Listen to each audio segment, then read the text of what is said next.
Shalom, selamat beribadah dan selamat bertemu kepada semua jemaat yang saya kasihi di dalam nama Tuhan kita Yesus Kristus. Sebelum kita mendengar firman Tuhan, mari kita berdoa.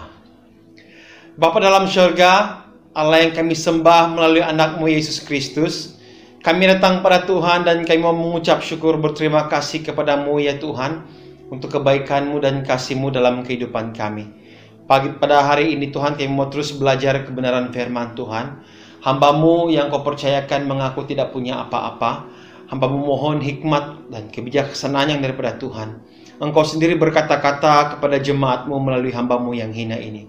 Oleh itu Tuhan, kuduskanlah hati kami, pikiran kami, dan jamalah hamba-Mu Tuhan, bibir lidah hamba-Mu, supaya firman Tuhan yang disampaikan ini tidak akan kembali dengan sia-sia, tapi itu akan mengambil tempat di dalam setiap hati kami yang mendengarnya. Terpujilah Engkau ya Bapa, mulialah Engkau. Kami berdoa ya Tuhan, dan kami menyerahkan sepenuhnya pemberitaan firman Tuhan ini ke dalam tangan Tuhan. Di dalam nama Yesus kami berdoa dan mengucap syukur. Amin. Kepada semua jemaat Tuhan, secara khusus bagi Anda yang beribadah di rumah, kami ingin mengucapkan selamat beribadah.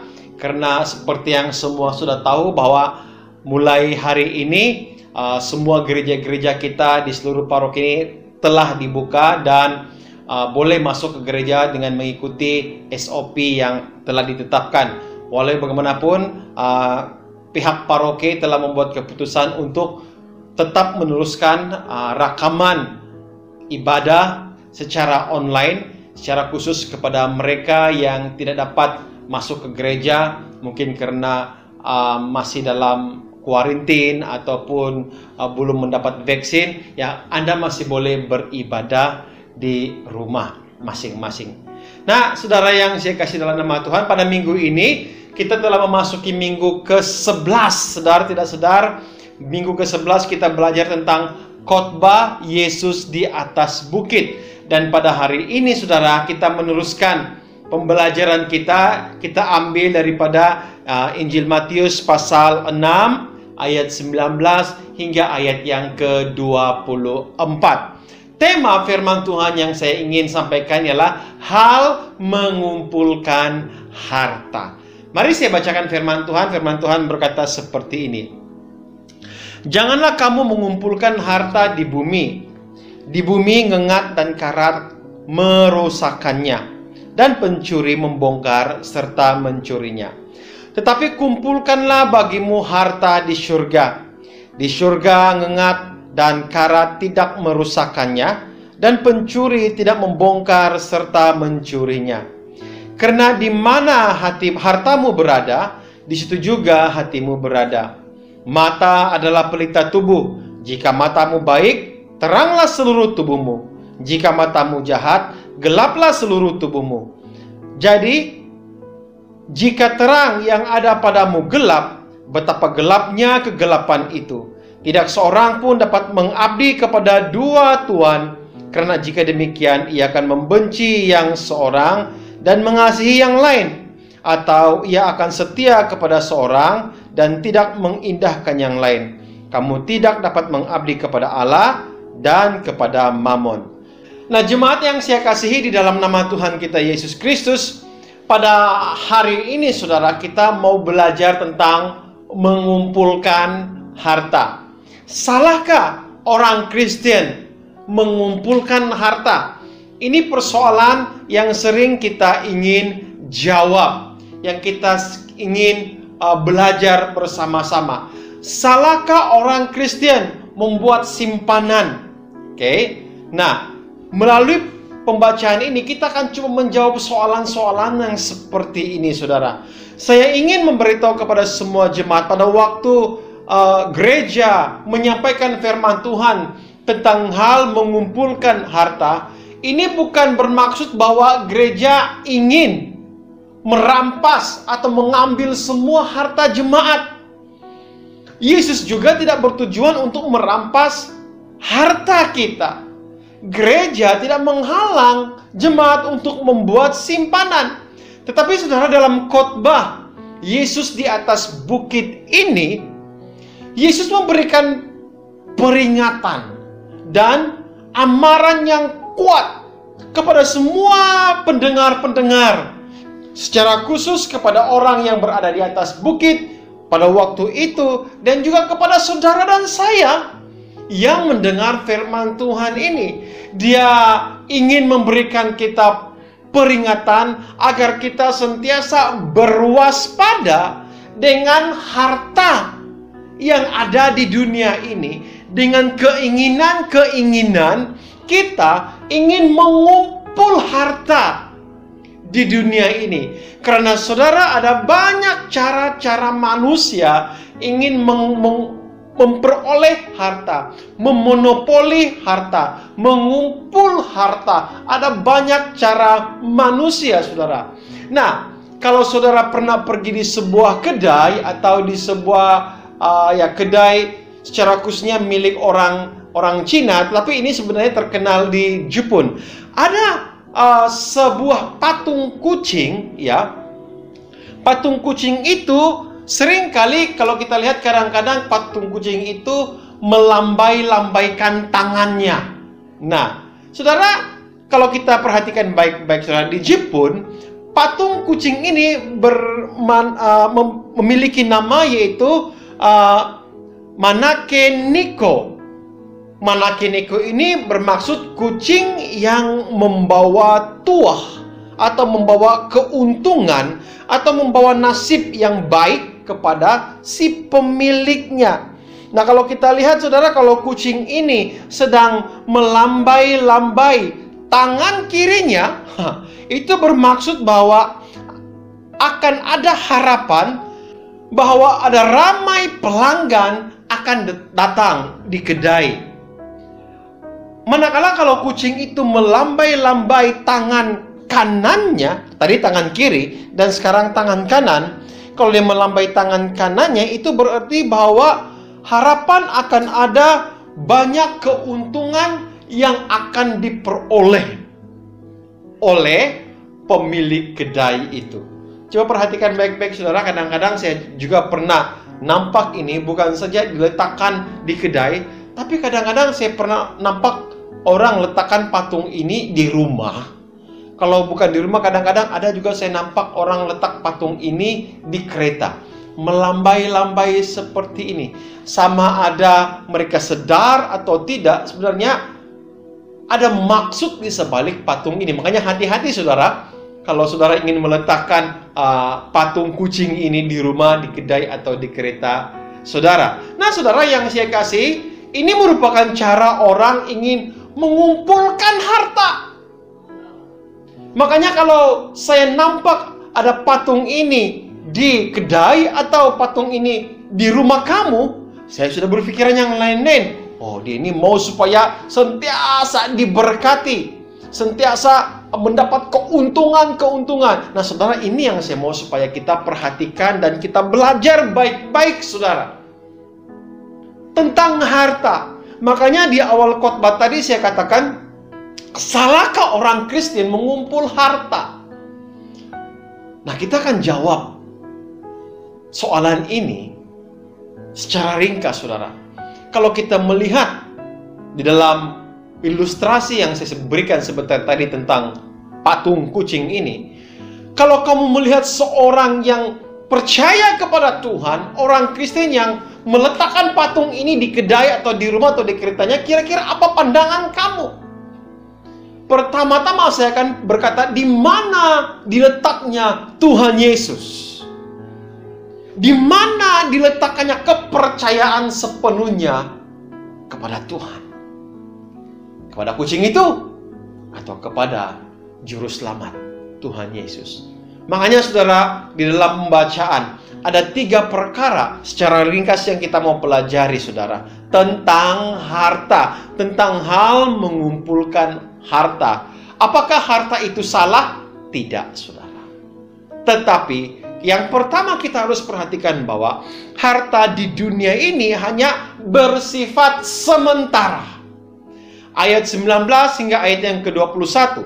Ayat 19 berkata, janganlah kamu mengumpulkan harta di bumi ngengat dan karat merusakannya, dan pencuri membongkar serta mencurinya.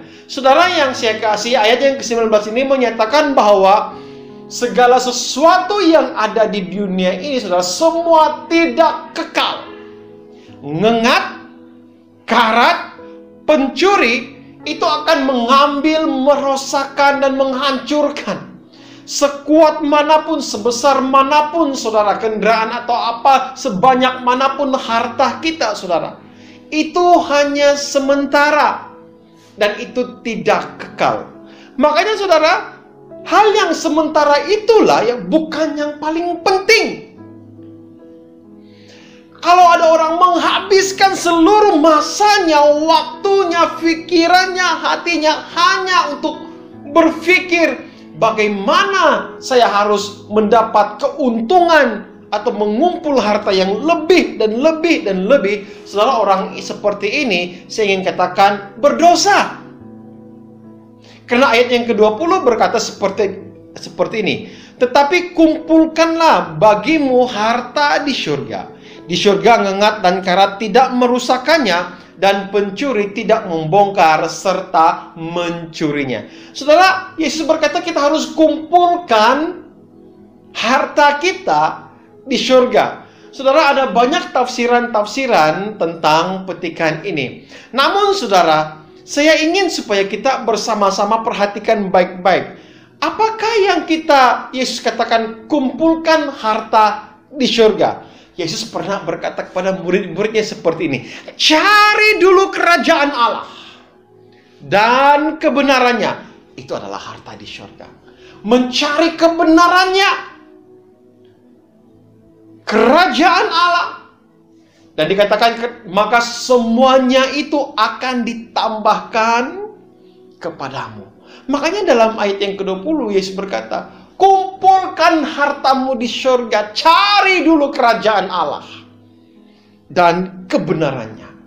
Semua akan ditambahkan kepadamu. Ayat yang ke-21, firman Tuhan berkata, karena di mana hartamu berada, di situ juga hatimu berada. Saudara yang saya kasihi di dalam nama Tuhan kita Yesus Kristus, kalau harta kita letakkan, ataupun perhatian kita letakkan kepada harta yang ada di dunia ini, maka hati kita akan melekat pada harta yang ada di dunia ini. Tapi kalau hati kita letakkan kepada harta yang ada di surga, kerajaan Allah, saudara, maka hati kita juga akan melekat kepada Tuhan. Saudara yang saya kasih, bukannya tidak boleh mencari harta, karena kita ini memang perlu harta, perlukan keuangan, perlukan uang di dunia ini. Tapi saudara, jangan jadikan harta itu segala-galanya di dalam kehidupan kita. Jangan sampai kita tidak ada waktu untuk mencari kerajaan Tuhan atau mencari Tuhan semata-mata untuk mencari kekayaan atau harta duniawi. Saudara, itu yang pertama. Yang kedua, kita perhatikan di sini bahwa harta dia boleh membutakan mata rohani kita. Dalam ayat yang ke-22 hingga ayat yang ke-23, firman Tuhan berkata seperti ini. Mata adalah pelita tubuh. Jika matamu baik, teranglah seluruh tubuhmu. Jika matamu jahat, gelaplah seluruh tubuhmu. Jadi, jika terang yang ada padamu gelap, betapa gelapnya kegelapan itu. Saudara yang saya kasihi, firman Tuhan berkata, mata ini adalah pelita tubuh. Dan jika mata ini baik, maka teranglah seluruh tubuhmu. Saudara, dengar sini baik-baik. Harta itu boleh membutakan mata rohani kita untuk melihat keperluan utama di dalam kehidupan kita. Apabila segala sesuatu, saudara, kita ukur dari sudut pandang harta, waktu keluarga bersama keluarga kita gantikan dengan harta kemewahan, Bahkan waktu untuk bersama dengan anak-anak kita gantikan memanjakan dengan uang yang berlebihan. Kemudian waktu untuk Tuhan kita gantikan dengan memberi persembahan. Saudara, saya ada jumpa ramai orang seperti ini. Dia berkata, biarlah saya tidak pergi ke gereja, yang penting uang saya sampai di gereja. Saudara yang dengar sini baik-baik.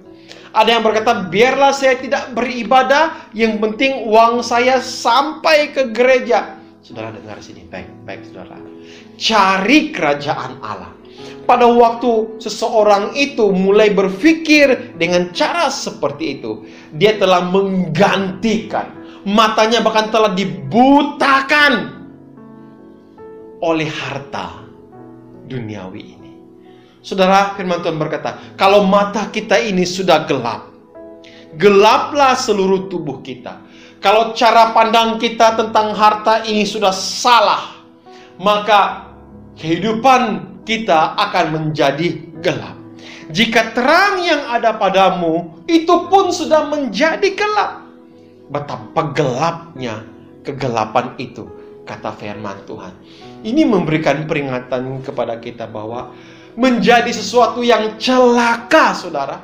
Celaka bagi orang yang mata hatinya telah menjadi buta. Seseorang yang mata hatinya telah menjadi buta, dia akan menghalalkan segala sesuatu untuk mendapatkan harta. Apakah itu perlu merampas hak orang lain? Apakah itu perlu menipu? Apakah itu perlu memberikan suapan atau rasuah? Apakah itu dengan cara memutarbalikkan segala sesuatu? Dengar sini baik-baik. Harta boleh membutakan mata rohani kita, sehingga segala sesuatu ke asal itu mendapat keuntungan, kita halalkan. Saudara, ini bahaya. Bahaya, saudara yang saya kasih. Makanya saya tidak heran, saudara, kalau saya di dunia, secara khusus di dunia orang yang politik, menghalalkan segala sesuatu yang tidak benar menurut Alkitab untuk memperoleh harta, mereka akan lakukan. Tidak kiralah orang itu orang percaya kepada Tuhan atau tidak percaya, orang Kristen atau bukan orang Kristen, mereka akan mencoba segala sesuatu. Kenapa? Mata rohani telah dibutakan.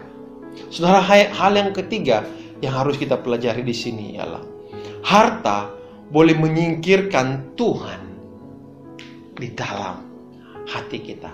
Ini, saudara, satu tahap yang sangat bahaya. Ayat yang ke-24 firman Tuhan berkata, tidak seorang pun dapat mengabdi kepada dua tuan, karena jika demikian ia akan membenci yang seorang dan mengasihi yang lain, atau ia akan setia kepada seorang dan tidak mengindahkan yang lain. Kamu tidak dapat mengabdi kepada Allah dan kepada Mammon. Mammon ialah kekayaan, uang, harta, kuasa, dan segala-galanya, saudara. Makanya firman Tuhan berkata, kita tidak boleh mengabdi kepada kekayaan, kepada harta, dan tidak boleh juga mengabdi kepada Tuhan secara sekaligus. Kita harus perhatikan sini baik-baik.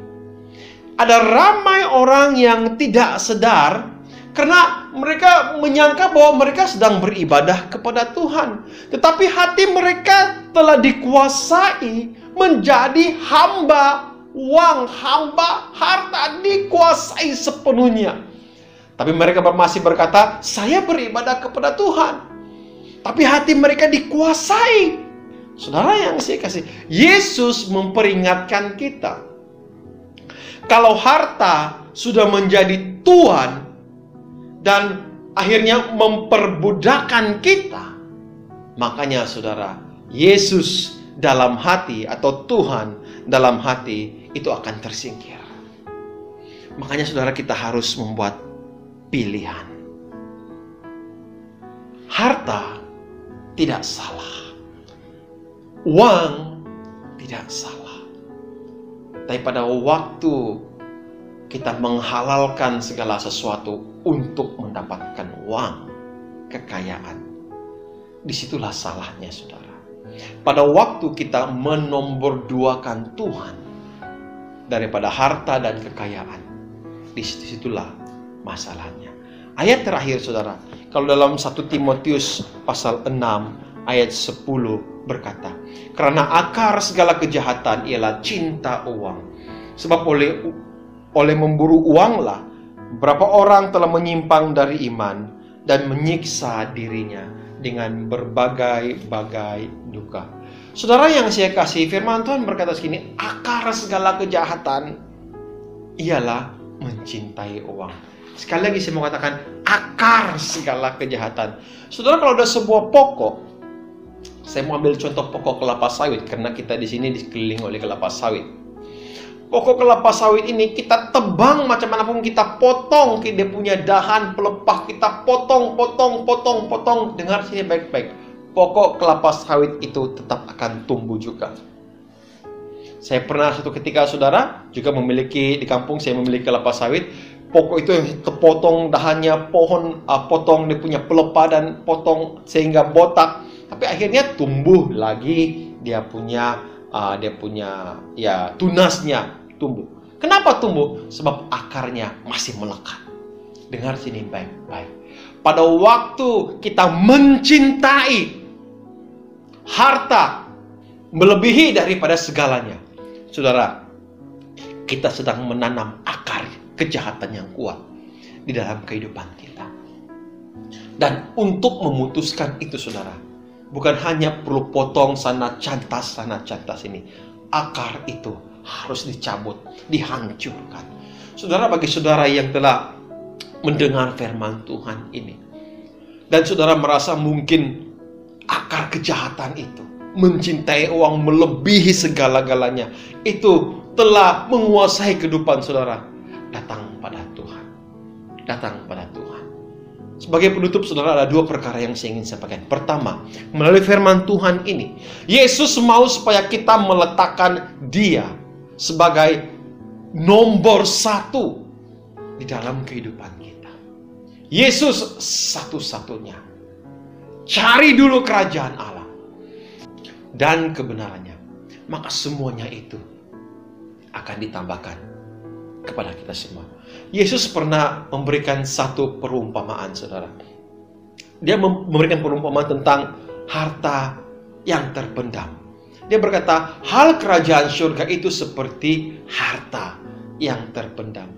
Itu yang harus kita cari. Itu yang harus kita benar-benar ingin supaya temukan harta yang terpendam itu. Dan itu yang kedua yang saya ingin sampaikan, saudara. Kita harus mencari kerajaan Allah.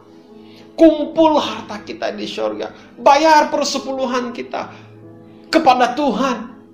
Kalau kita bayar persepuluhan kita kepada Tuhan, bukan bermakna kita memberi kepada gereja, tapi kita kembalikan kepada Tuhan, saudara. Kumpullah harta kita di surga. Cari Tuhan.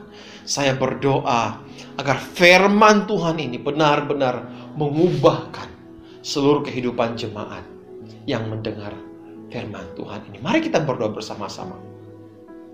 Bapa di surga, kami datang padamu dan bersyukur untuk firman-Mu yang telah kami pelajari bersama. Meteraikanlah firman Tuhan dalam hati kami, Bapa, supaya bukan saja kami mendengar, tapi kami melakukannya. Tuhan, kalau hati kami dikuasai oleh kejahatan, akar kejahatan telah mulai mengikat kehidupan kami. Kami ingin putuskan itu di dalam nama Yesus. Engkaulah satu-satunya harta kami, harta yang tidak ternilai, harta yang berharga. Hanya Engkau ya Tuhan, karena Engkau telah mati dan menebus kami. Tolong kami Tuhan, supaya kami boleh belajar dan mentaati kebenaran akan firman Tuhan ini. Terima kasih Bapa di surga. Di dalam nama Yesus kami berdoa dan kami mau mengucap syukur. Amin. Diberkatilah mereka yang mendengar firman Tuhan. Tuhan memberkati kita.